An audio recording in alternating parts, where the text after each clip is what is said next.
Hey guys, Steve at Niagara Fire Corals, back once again to do another video, kind of trying to help you guys out with some simple and easy fixes for problems like your skimmer overflowing.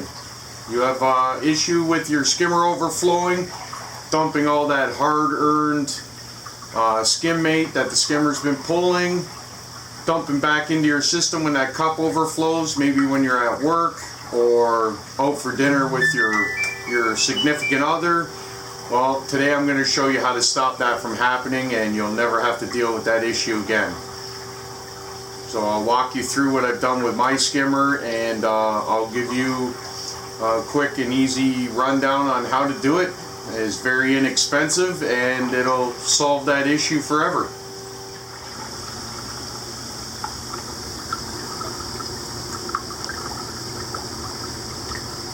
Hey guys, so here we are. We're taking a quick look at the skimmer. In case anybody's wondering, this is a Super Reef Octopus 5000. Many years old. I don't know how long I've had this skimmer, but it is a absolute workhorse. Still the original pump. Everything's all original. But let's get into it. So you're only going to need two things to complete this project. The number one thing you're going to need is Neptune Apex breakout box. This is going to open up a world of things that you can do. You can pick them up at any one of your local reefing stores. I believe they're only about 50 bucks. And you're going to need float switches. You can buy those also from your local reef shop, or as I did, here's a couple here. I picked them up. I think I bought 5 or 10 off eBay. They're very inexpensive. Maybe $10, $20 off eBay. I'd put the link in the description, but these things last a long time, and it's been so long since I bought them that that link would no longer be good. So let's get into it. So what I've done here is in my lid itself, you can see I've put a float switch. I'm going to show you right here how it actively works. Flip that over, the float switch goes up. There, the skimmer just shut off. Okay, guys, more or less what I just did is I imitated as if the cup was full. So if that lid was on there and your skimmer cup filled up to the point in which that float switch got pushed up, it'll shut your skimmer off before your cup overflows and dumps all that skim mate back into your system.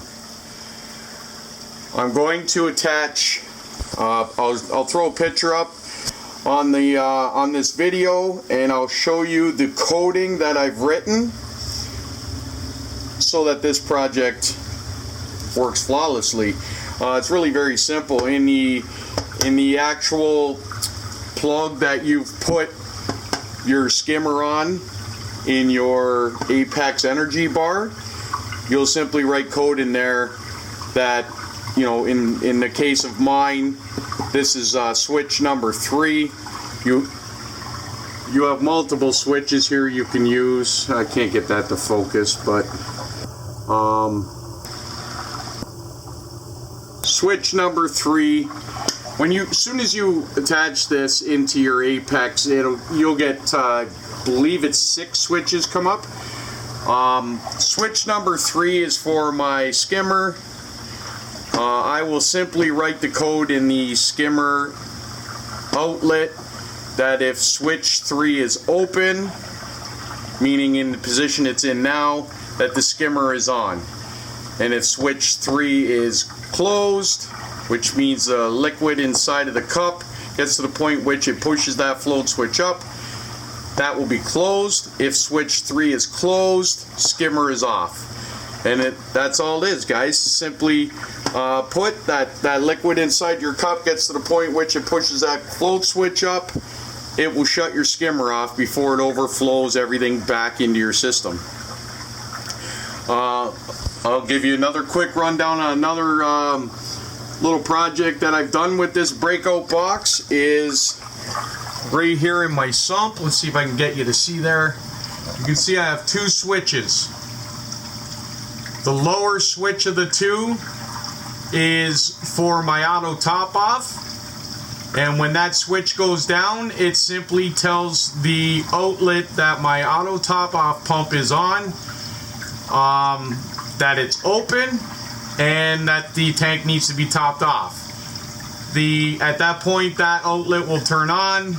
It will start putting my fresh RO water into the system to top off. Once that float switch closes again, it will shut the pump off. The secondary switch that's to the right is a little bit higher. That is simply redundancy.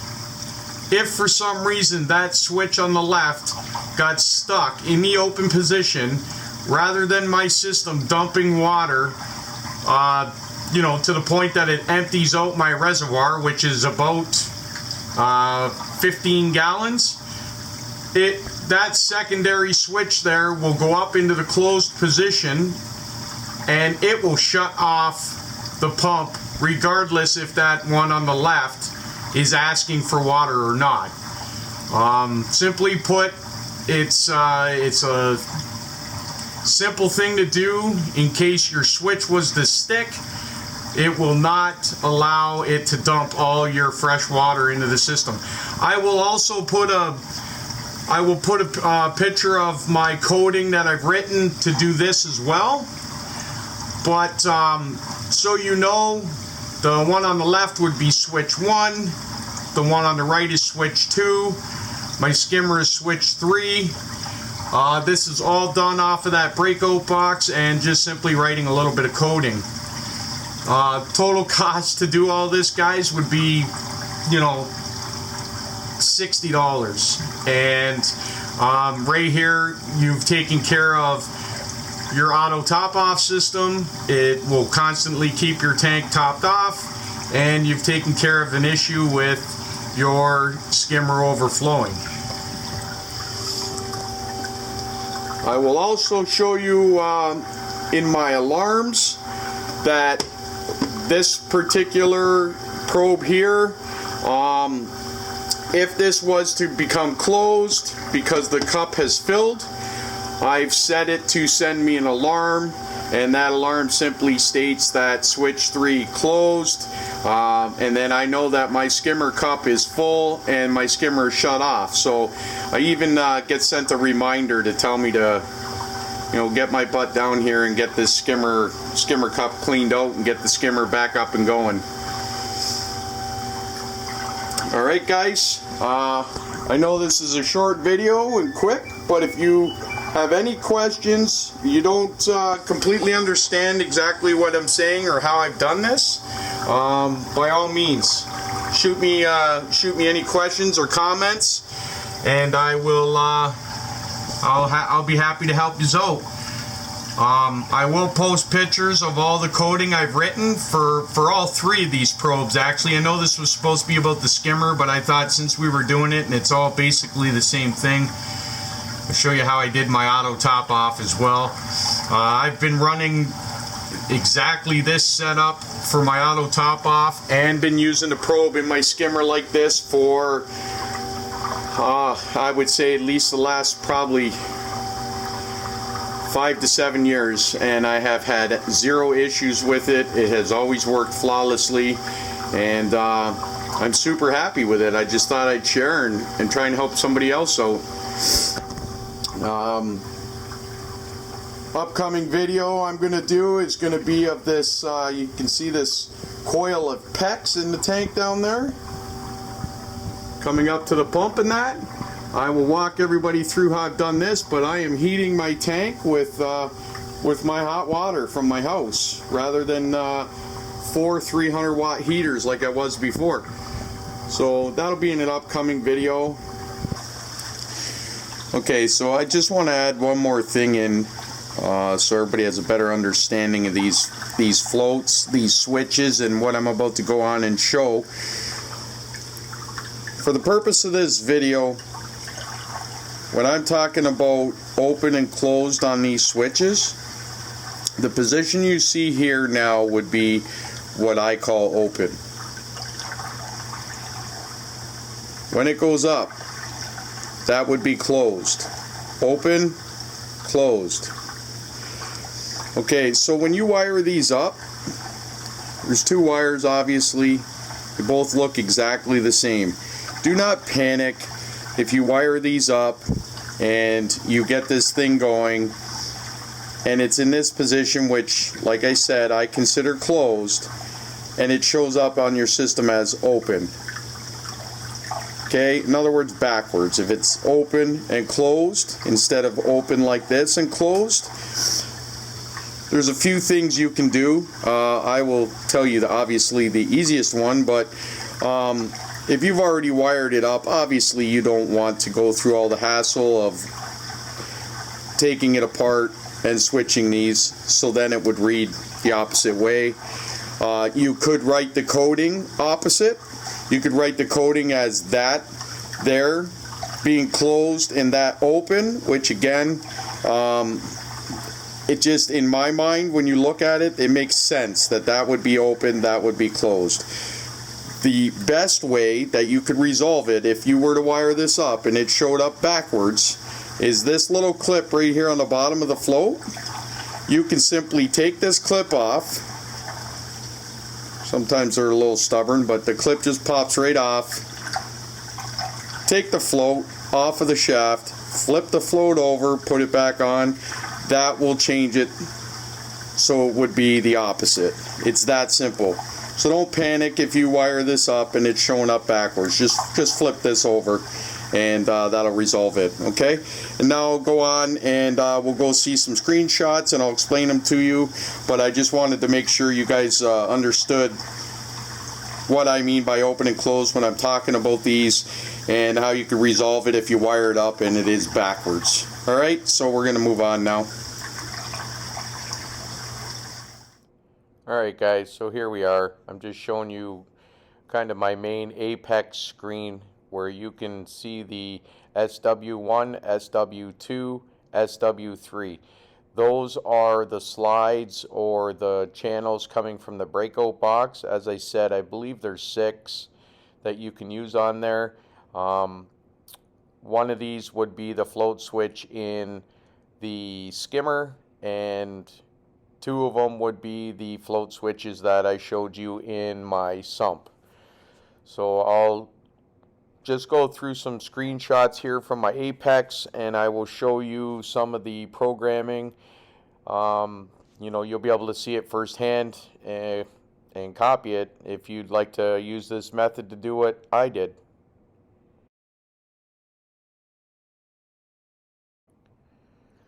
Okay guys, so here we are. This is my first screenshot I took for you. Since the video is about the skimmer cup overflowing, I'll start out with the float switch that is in the skimmer cup.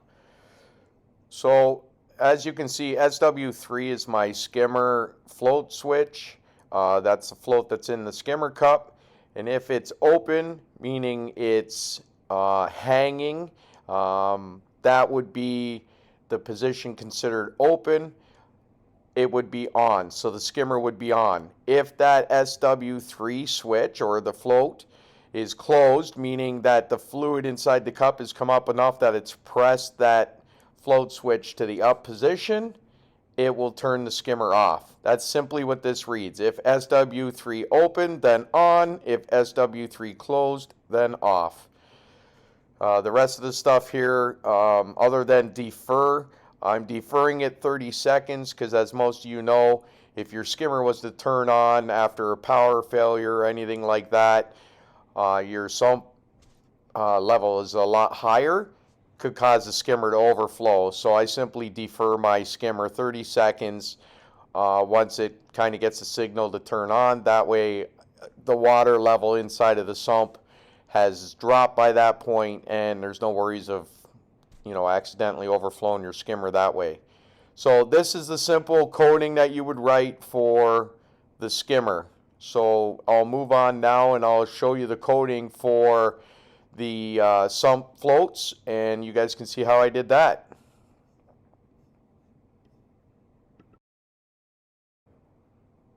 Okay guys, so this is the next screenshot that I have for you. This is for my auto top off. So this code here would be written in your outlet that you would have your auto top off pump plugged into. Simply putting it, the fallback is off, it is set to off. So in other words, that pump is always supposed to be off. If SW1 is open, then on. So what that means is that float switch that was to the left, if that float switch goes to the on position, which would mean that it's down, it's hanging down, the water level in that first chamber has dropped to the point that that float switch is now hanging down, that would be open. That would turn the pump on. Then, if SW2 is closed, then off. So what that means is, if for some reason the SW1 float went down when the water level dropped and got stuck in that position, that secondary float switch I showed you in there that was to the right, slightly higher, if that float switch was no longer in the lowered position and became closed or went up, meaning the water level has rose higher than it normally would, it would close that one. If that becomes closed, regardless if the SW1 switch is asking for water, meaning it's stuck in the open position, it would still override it and turn the pump off. That is what this code here means. So if SW1 is open, then on means that is going to call for water. So once that first switch closes, meaning it goes up as the water comes up, when my auto top off pump fills that chamber, which is a very small amount of water, by the way, to raise or lower that float switch.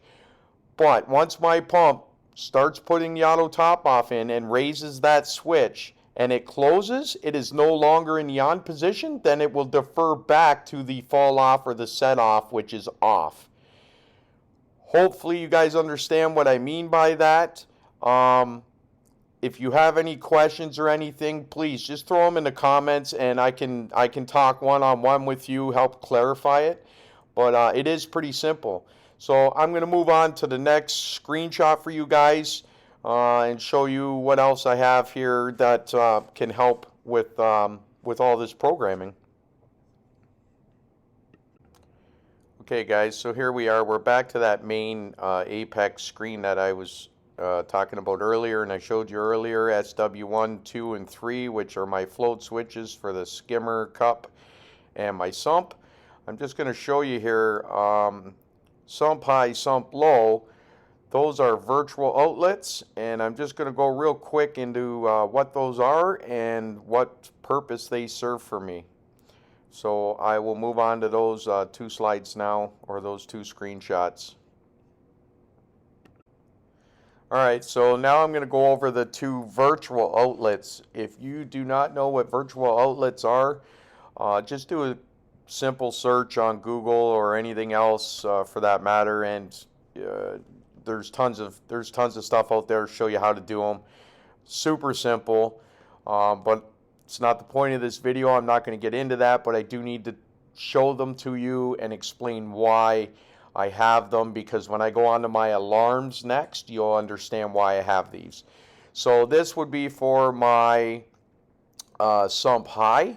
So if my SW1 switch, so if that higher of the two float switches becomes closed, then it's on. So that's just simply saying that it's on if that becomes closed. And on is going to send a signal to my alarms, and it's going to send me an alarm telling me my sump is high. So this is the other switch. SW1 would be the lower switch of the two. And this is simply saying if it's open, so in other words, it's my tank for whatever reason is not topping off. That switch is in the low position, meaning the water is low, it will do the same thing. It is going to send a signal or information to my alarms to tell the Apex system to send me an alarm. And that alarm will come to me stating that my sump is low. The reason I have a defer of 30 minutes on here is because my auto top off, if you were to go back and look, I forgot to mention it, but my auto top off, it also has a defer of 15 minutes. I do that because, you know, as we work in the tank and things like that, water levels rise and lower, and I don't want it dumping water in when it shouldn't. That defer is just simply that switch can be open for 30 minutes before it will send the alarm. Okay, guys, so now I'm going to move on to my actual alarms and explain them to you.